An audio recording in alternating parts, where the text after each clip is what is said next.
My name is Bill Israel, and I am a certified facilitator and consultant for the intensive journal program of Dr. Ira Progoff.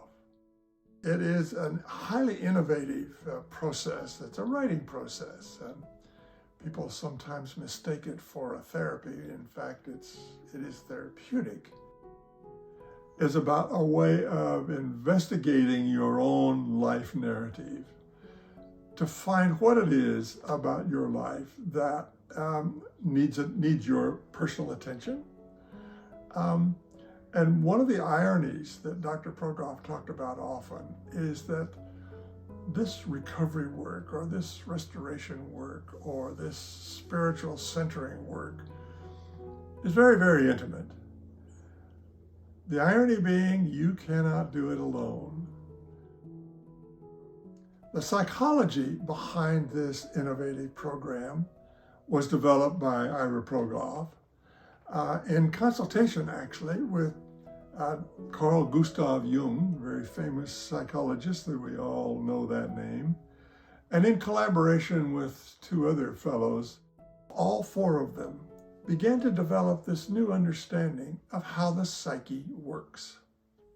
They were moving away from the Freudian model of diagnostics and analysis of the psyche, treating the psyche as though we're a wounded part of the human organism.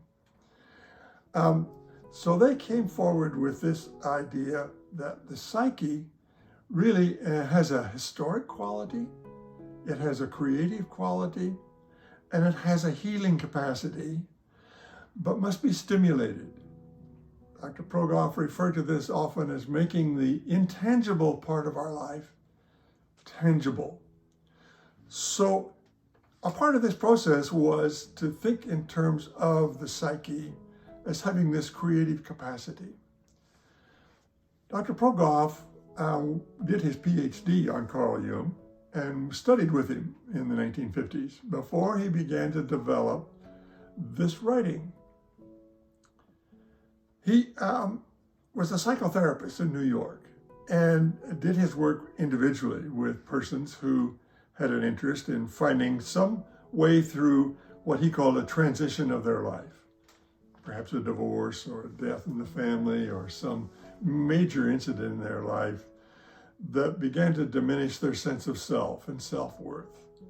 So he worked individually for a number of years before he discovered that as he gave writing assignments to some of the folks who came to him for help, well, long story short, it took him about 5 years to discover the people who were doing the writing were getting better faster than the people who weren't.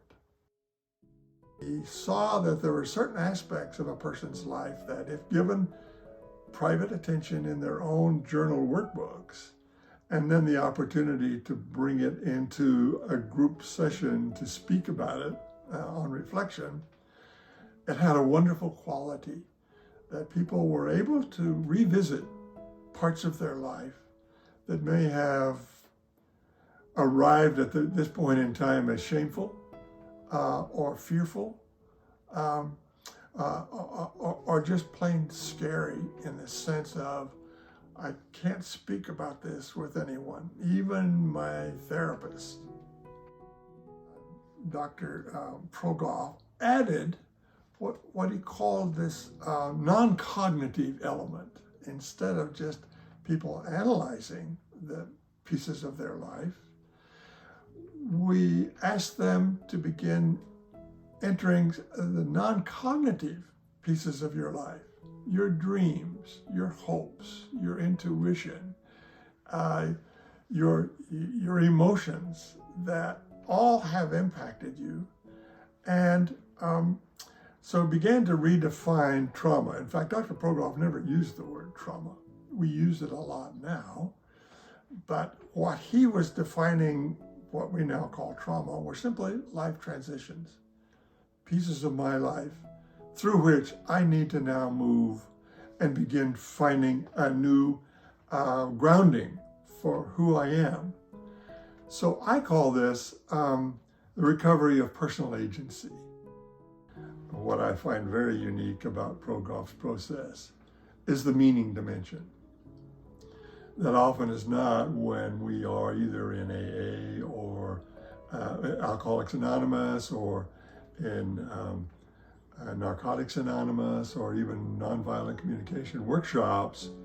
We talk a lot about the experience we have had without the opportunity to reflect on what meaning does that have for me.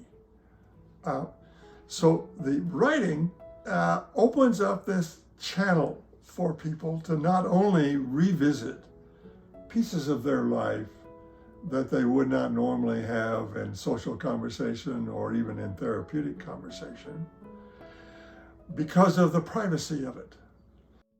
The other aspect of this writing that is highly innovative and extremely important is the safety.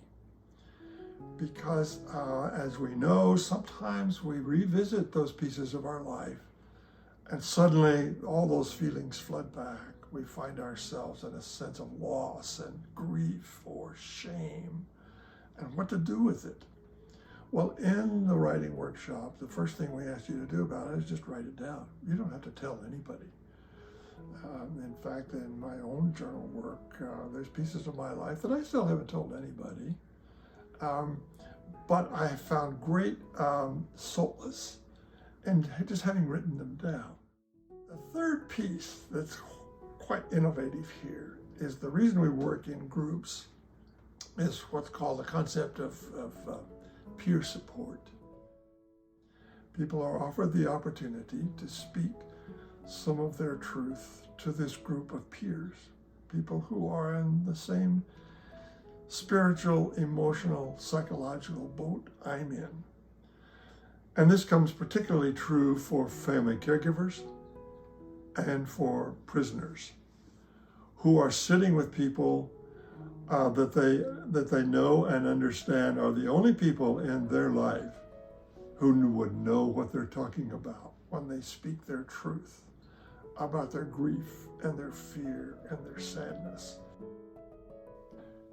And so to find this peer support system in this intensive journal process is borderline miraculous, that I didn't have to sit and explain my life to somebody. I could sit and write about it and re-experience it. And that's an important part of the journal process, that you go back through those emotions. Even as you write them and speak them aloud, they're still there. But comes with it then the sense of this is a doable thing, that your life is still got wonderful possibilities. And some of those possibilities are in fact in those dark moments, and it's important to revisit them with kindness, with compassion. And so one of the learnings that I gleaned from that, having spoken about empathy for years, was the true meaning of empathy that often begins with yourself. That you must pull your own life together in its wholeness, in its darknesses, in its beauties, in its challenges, and in the pieces that won't ever be fixed but need to be integrated.